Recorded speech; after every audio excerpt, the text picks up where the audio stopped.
Enterrement d'Yvette Horner. Elle était une légende. Les derniers hommages enterrement Yvette Horner. Les obsèques d'Yvette Horner se sont déroulées ce mercredi 20 juin à Tarbes. Plusieurs hommages ont été rendus à l'accordéoniste. Mis à jour le 21 juin 2018 à 11h08, les obsèques d'Yvette Horner, décédée le 11 juin dernier à l'âge de 95 ans, ont eu lieu ce mercredi 20 juin à la cathédrale Notre-Dame de la Cède à Tarbes, sa ville d'origine. Plusieurs centaines de personnes sont venues rendre hommage à la célèbre musicienne. Parmi elles, Patrick Brigadier et Gérard Luc, complices artistiques d'Yvette Horner, qui ont joué un air d'accordéon.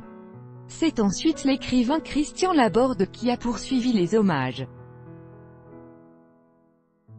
Devant un public populaire, elle mettait le cœur en joie, a-t-il lancé en référence au Tour de France dont Yvette Horner a animé la caravane à 11 reprises. Tandis que vous parle, Yvette Horner, Malo John, passé en tête l'école de spin, bravo l'artiste, chapeau champion, a conclu l'écrivain Big Gordon. Direct, obsèques. News n'est oublier en jays, https://t.co/olqrrcmkppm each mer. Tarbes pleure Yvette Horner mais elle était plus qu'une Tarbaise ou une Française, elle était une légende mondiale, a-t-il déclaré selon la dépêche. Elle a marqué l'histoire de notre pays, la musique et plusieurs générations. Elle avait une existence flamboyante comme sa coiffure. Jean-Pierre Brun, fidèle agent d'Yvette Horner depuis 30 ans, a lui aussi eu un mot pour son ami. On ne peut pas être triste avec Yvette, elle a rempli de joie le cœur des gens, a-t-il déclaré. À la sortie de la cérémonie, le cercueil de l'artiste a été applaudi, comme si Madame Horner avait joué son dernier spectacle, commente la dépêche. Après la cérémonie, Yvette Horner et acute inhumé dans la cave familiale au cimetière Saint-Jean, Opers de Sainte-Mariette des Ses Parents, Rapport Europe 1. Homage. Voici des photos exclusives et des robes créées par @jpgauthier, archives municipales @merrietarbes, pic.twitter.com/y1verny, mairie de Tarbes @merrietarbes. 20 juin 2018. Les obsèques d'Yvette Horner à Paris. Le mardi 19 juin, une première cérémonie a eu lieu en l'honneur d'Yvette Horner. Quelques 200 personnes ont assisté à la messe qui s'est déroulée à l'église Saint-Roch de Paris. Parmi elles, l'ancien ministre de la Culture Jack Lang, le couturier Jean-Paul Gaultier, les chanteurs Nicoletta et Michel Warceau, le biographe Fabien Lecoeuvre mais aussi Christian Prudhomme, directeur du Tour de France, dont elle fut une figure pendant 11 ans. Durant la cérémonie, plusieurs hommages ont été rendus à la musicienne.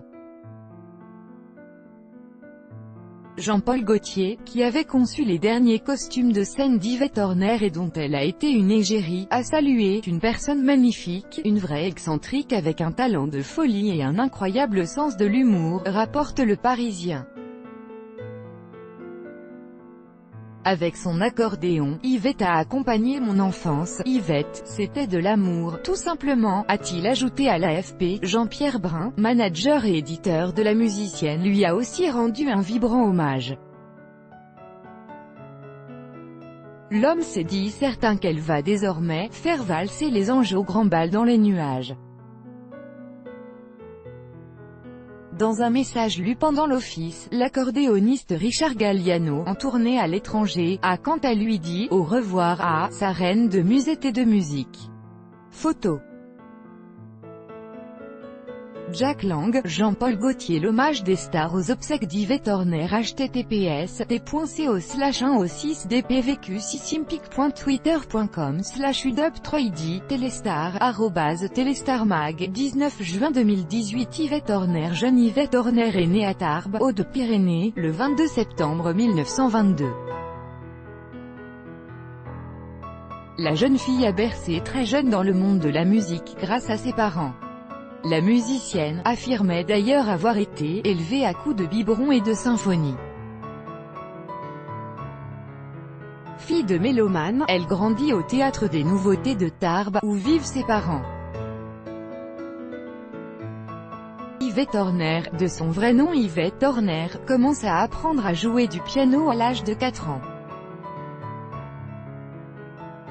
En grandissant, elle étudie la musique au Conservatoire de Tarbes, puis au Conservatoire de Toulouse, où à seulement 11 ans, elle décroche un premier prix de piano. Sur une décision de sa mère, qui estime que le secteur est trop concurrentiel, Yvette Horner abandonne le piano, à son regret, pour l'accordéon. Selon les informations du HuffPost, Yvette Horner avait affirmé en avoir pleuré, pendant 3 ans, après s'être mise à ce nouvel instrument.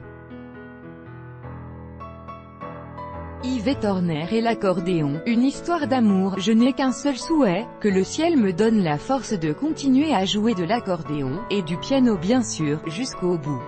Rien d'autre, avait déclaré Yvette Horner, selon les informations du Figaro. Au cours de sa longue carrière musicale commencée en 1947, Yvette Horner a enregistré plus de 30 millions de disques et donné 2000 concerts. La musique, c'est ma vie, disait-elle selon le HuffPost, et un accordéon, c'est 15 kilos dans les bras, 15 kilos de bonheur. Sa passion pour l'instrument l'avait poussée à participer à la Coupe du monde d'accordéon en 1948. Elle sort vainqueur de la compétition et devient la première femme à remporter ce prix. Yvette Horner, biographie Express. Yvette Horner commence très tôt la musique, au Conservatoire de Tarbes puis de Toulouse, où elle apprend le piano. Sa mère la force ensuite à se mettre à l'accordéon.